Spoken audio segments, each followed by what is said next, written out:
Morning, boys. As promised, I'm going to go through the next section of your report. Hopefully, this helps you to work alongside these slides. You might want to have the video in the background so you can hear my voice and then follow on from the slides or set it up on a split screen or something. This is the most important section of our report, and you need to make sure you put the details and the examples from your anatomy and biomechanics into this section.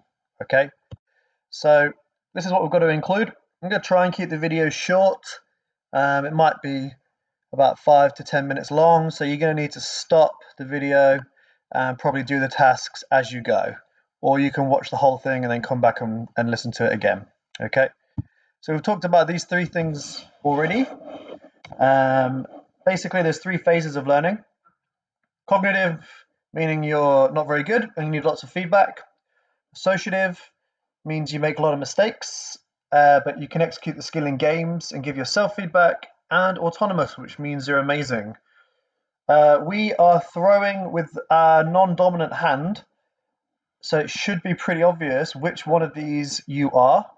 And I've given you a little quote up here that you can start your analysis with. Okay, start your section with this, because this phase of learning, whichever one you are, is going to form the next part of this entire section. So make sure you pick the right one. Okay. You're all pretty much the same because you're throwing with your non-dominant hand. And we know that's true based off your anatomy and biomechanics and also your test results that we did. They show us which one of these we are. Okay, so based off the phase of learning you are in, you're going to need to pick and identify which types and methods of practice suit you the best.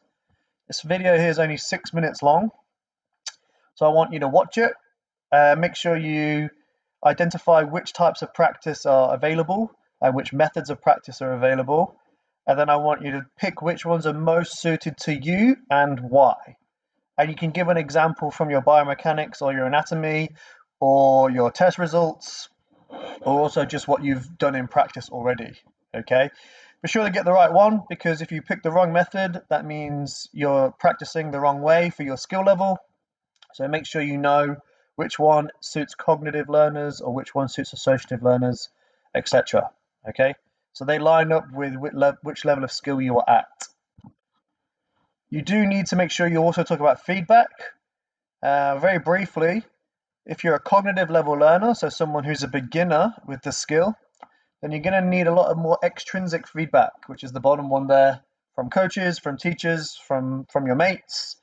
And you're going to need to do the skill in small sections so that they can show you and help you to get better at one thing or two things maybe. Okay, only those of us who are highly motivated and who are really good at skills can give ourselves intrinsic feedback.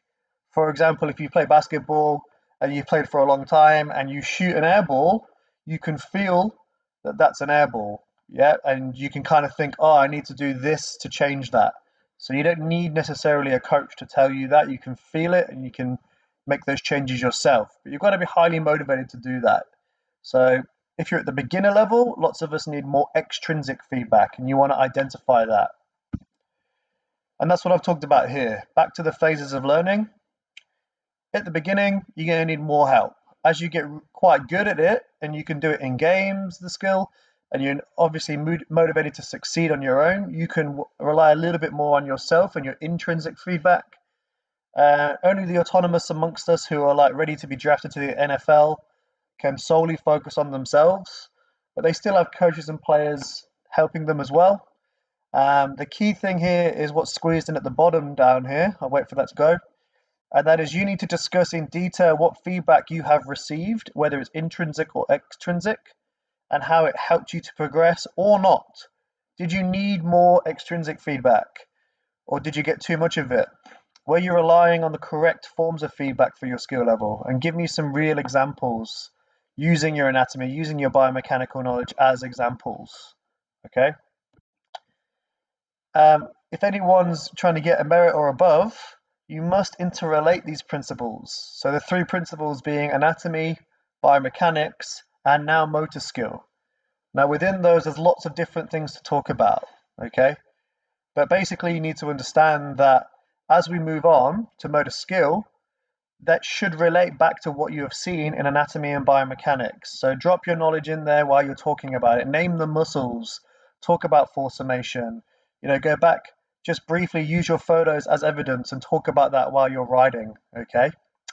What we're going to do next is recognize that once you change one thing, it will affect the others. And my example there is by increasing your timing in force summation, that will also affect your acceleration too, which is Newton's second law. It will also affect your speed of release, which is projectile motion. So by increasing one thing, you're going to hit three of the different things as well, okay? So that's really important to recognize, because what I'd like you to do is then plan a drill or a game that's going to be the right type of practice, the right method of practice, and give you the right opportunities to get feedback that will increase you specifically or whoever you're analyzing, okay? So the idea is that you'll be able to do this drill often, hopefully when we get back to school, and then we'll take more photos and we'll do some post tests, and that drill will have identified an area that you need to improve, and that will be specific to you so you can get better, okay? And you're going to show me the plan. Maybe you want to draw a diagram or something, whatever you want to do, and you're going to talk about how it hits all the areas that we need to work on: anatomy, biomechanics, and importantly, motor skill that we've just talked about, okay? All those things. And that's it. So take your time going through these slides. Make sure you understand each one before you move on to the next. You're going to write this up underneath your anatomy and biomechanics section, so it's all one report. And also just a reminder, like I posted up yesterday, make sure you are writing up your biomechanics. That's also something we need to catch up on. Not a lot of us have done that yet, boys, so make sure you crack on with that, okay? As always, I'm here for questions. If you need help, email me or write a note on your document, and I'll get back to you straight away. Cool. Cheers, boys. Speak to you soon.